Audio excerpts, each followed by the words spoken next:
Today we are going to be visiting Soul Care Post 95. Chuck, you called this one "You Do Not Have Because You Do Not Ask." Mm-hmm. I felt like I was reading The Lord of the Rings with that one, like you do, or more like Yoda. You do not have because you do not ask. Yes. So Yeah. I'm ready for this. Can you read this for us? I can, and it's one of my longer, so I apologize for the length, but I will read it for you. Never apologize. We love this. I learned something special about one of my sons-in-law this past week. I've always been impressed with Jason, but last week I got to see him exhibit a type of superpower while we were visiting Disneyland to celebrate his daughter's and our granddaughter's 5th birthday. We were getting ready to step into line at the Jungle Cruise attraction. The park was crowded and the line was long, but we all wanted our grandkids to experience this jungle adventure, so I started dutifully heading toward the back of the line while Jason and our daughter Melinda were parking the strollers. But that's when I got surprised. Melinda waved at us to come toward her and told us Jason talked to somebody and they're going to let us skip the line. What? At first I thought she was kidding, but she motioned for us to follow her toward the dock. I was totally confused. I worked at Disneyland for 25 years, and I was familiar with how VIPs skipped lines. But we were just a family of 7 people working our way from attraction to attraction, just like thousands of others. But I walked with her for a few steps and saw Jason standing next to a woman in a Jungle Cruise costume. "She's going to let us in," Jason said. "Why is she doing this?" I asked. "Well, I just asked her if she could get us in, and she said yes." I just followed in stunned silence as we walked to a side gate, and she ushered us through. As we boarded the boat, I turned to Jason and asked, "What just happened?" He just smiled and said, "I don't know. I just asked her if she could get us on the ride, and she said she could." As I reflected on Jason's superpowers of persuasion and influence, a verse from James 4 came to mind. "You do not have because you do not ask." Our experience on the Jungle Cruise that day caused me to reflect on my prayer life. Instead of having the boldness that Jason demonstrated outside the Jungle Cruise, I either ask timidly or I don't ask at all. After all, who am I to be asking God for anything when I'm just one of billions of people on this planet? Well, I forget that I am a child of the King of Kings, and he has invited me into his presence as a co-heir with Christ. But doesn't God know what we need before we ask? The answer, of course, is yes. I like the way C.S. Lewis responded to this question in his fictional book, The Magician's Nephew. 2 children in the story are hungry as they face an overnight stay on the mission Aslan has assigned to them. Their talking horse is munching on tasty green grass, but the children know they can't eat grass, so they express their frustration. This is straight from the book. Polly and Diggory stared at one another in dismay. "Well, I do think someone might have arranged for our meals," said Diggory. "I'm sure Aslan would have, if you'd asked him," said Fledge, the name of the talking horse. "Wouldn't he know it without being asked?" said Polly. "I have no doubt he would," said the horse, still with his mouth full, "but I've sort of an idea he likes to be asked." God knows what we need before we ask, according to Matthew 6:8, but he still invites us into a prayerful relationship with him where we make our requests known.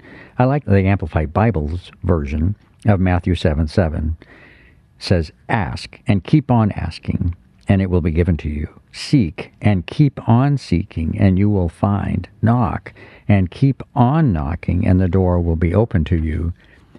As I think about that, if God is asking us to keep on asking, he must not have answered our prayer the first time, at least not in the way we initially wanted or expected. Asking involves an act of trust. God might actually say no. Are we willing to trust that if God will not give us what we asked for, that we can live without it for now? Or perhaps that God has something far better in mind for us, By continuing to ask, we stay in close communication with God, which allows us to continue to probe more deeply about our requests and allows Him to provide us with greater clarity and perspective. But the starting point is to ask. Reflecting again on our Disneyland experience, the thought of asking a Jungle Cruise cast member to let us skip the line never even entered my mind. I would have just walked to the back of the line. But Jason asked. The employee apparently had the authority to do this with anyone of her choosing. She could have walked up to us, or any other small group, while we were standing in the back of the queue line and told us to follow her to the front. But she didn't. She waited to be asked. God invites us to do the same on a much grander scale. What's involved in asking? Expectations based on a relationship built on love, not fear. Memories of past experiences when our requests were fulfilled. Recognition of a Father's vast resourcefulness and our total dependence on Him. Gratitude for the fact that we have such an incredible Father and for all that He has already given to us. And a sense of wonder that He invites us to ask. And I close with Matthew 7:7. Ask, and it will be given to you. Seek, and you will find. Knock, and the door will be opened to you. Oh, thank you so much, Chuck. I appreciate that post a lot. I know I say that a lot, but I really did love hearing these stories. And first of all, I feel like you've ruined Disneyland for quite a few people, or rather, you've probably ruined Disneyland's reception to everyone from Tualatin, Oregon, who will now be going and just walking up to cast members and saying, please, can we get on the line?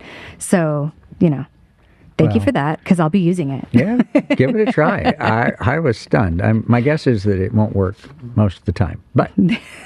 They can sniff out, you came from Rolling Hills, and the answer is no. Just because you listen to that podcast, you don't get the front of the line. But I appreciate everything you said there. You said it never occurred to you to ask. And you're right, sometimes it doesn't occur. And I, like you, will kind of tiptoe around it. If I have a question, I might ask God really timidly, like, God, if this is what you think that I should be, maybe you could let me know and kind of help me out or something. It never occurs to me to just boldly ask. But that wonderful sense that you said, one of the very last things that you mentioned was, it is a sense of wonder. God's actually inviting us and saying, please ask. Like, I'm telling you, ask me, because I have things for you. Yeah. So that's amazing. Well, it is. And it's, I think, for me, and I'm guilty of this, but I hear people at times, I don't want to bother God with this, meaning... Trivial little minutiae? Yeah, it's just this is too small. And God says nothing is too small for right. me. Well, if you say it's too small for Him, you are somehow defining that He doesn't have the capability, or it's, with all that He's got to work with, that's not one of them. Or He can't handle those minor things. He invites us into those things and to ask. Nothing is too small for Him. And then we have to be prepared for His answer, because what we're asking for, just like as we make requests as adults that are similar to what types of requests we made as kids, that as a parent, you're like, I hear what you're asking for, and the answer is no. And sometimes we give a good answer. Mm-hmm. I'm sure there's times where all of us as parents have just said, the answer is no. Yeah, that's just what the answer is. And that's the end of the discussion. Mm-hmm. But we serve a good Father. And He's not just telling us no because He doesn't want to give it to us. He's got other reasons. And so that should cause us to keep coming back to Him. And He does. There's other sections of the Bible that tell us to be persistent in that prayer. It doesn't mean he's going to be won over by simply our pestering Him. Right. But it's by asking, you're entering into a dialogue with Him. Mm-hmm. And as we've said in other podcasts, He's always talking. But are we listening? I am. I had Him directly challenged me on that. When it was interesting. For me, I was asking for greater discernment. Lord, help me to hear your voice more clearly. And he did. And I wasn't paying attention. And it was because the way he did it was so insignificant in my mind. And I could tell you more. The short story is that, it was directly connected to, I had just prayed this prayer of, Lord, I want to hear your voice more. I want to be able to discern your voice in the everyday. It's a big prayer. And then I took off in the car to come to Rolling Hills to meet with a staff member. And I was less than a quarter of a mile from my house when this thought entered my head. Your pen is going to run out of ink. You need another pen. And I remember thinking, I can tell you where I was. It was such a vivid picture of, why would I even think that? This is a relatively new pen. That's dumb. And I ignored it. And I came here, and I walked in, and I sat down, and I got part of the first sentence that I was going to make a note on, and my pen ran out of it. And I looked at the staff member, and I said, I'm sorry, I need to go get a new pen. But before I do, I need to confess that God told me this was going to happen. And I wasn't listening. And there were a couple of other incidences that were very similar, very mundane themes. And I will give myself credit for at least realizing, I asked for discernment. And I said, God, thank you for talking to me, even in these little things. And I was so appreciative of it. And I didn't hear any rebuke from that. What I did hear was, Chuck, I'm always talking to you, but you're not always listening. And I thought, that is the lesson. It wasn't that.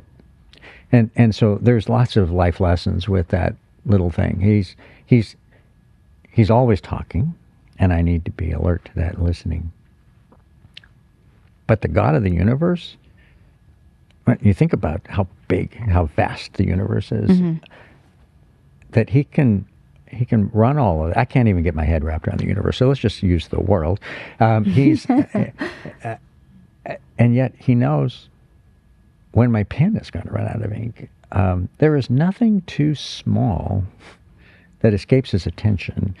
And by realizing that even a small thing, like the amount of ink in my pen, is known by God, helps me, it made him even bigger to me. That, wow, this God that I worship and am growing in knowledge every day and will never, ever attain full knowledge of it, is amazing, that he can handle all of that and all of these little minor things as well.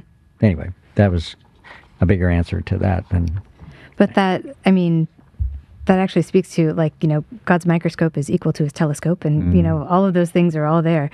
And the idea of, you asked, you didn't know where the answer was going to come from. And sometimes we ask and we feel like we're not getting an answer, but the whole idea of keep asking, not, like you said as a kid, to pester and try and turn them around, but there's more to be known.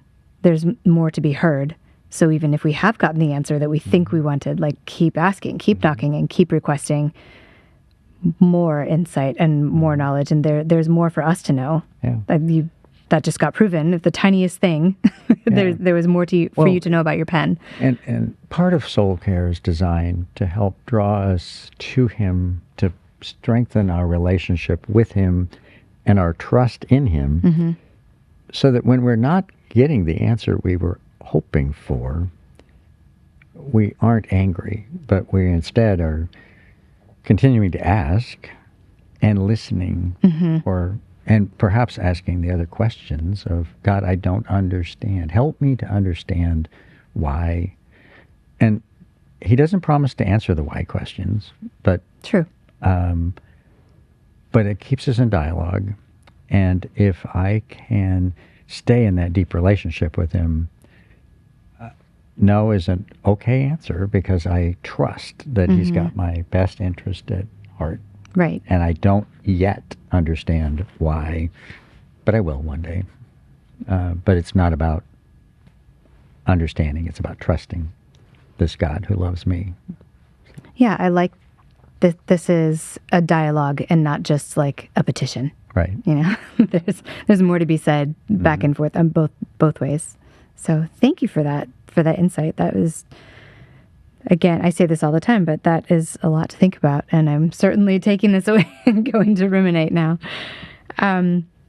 And for those of you who would like to read more insight and have more ruminations, you can find all of Chuck's blog posts at rollinghills.org/worship. That's where all past posts are. Future posts will be there as well. You can also follow RH Worship on Instagram to see that link. And this podcast, if you came upon it by accident, you can subscribe to this feed. You'll get more soul care podcasts and also Sunday morning teachings from Rolling Hills. So thanks for joining me today, Chuck. Thank you, Jazzy. It's been great. All right. We will see you in a couple weeks.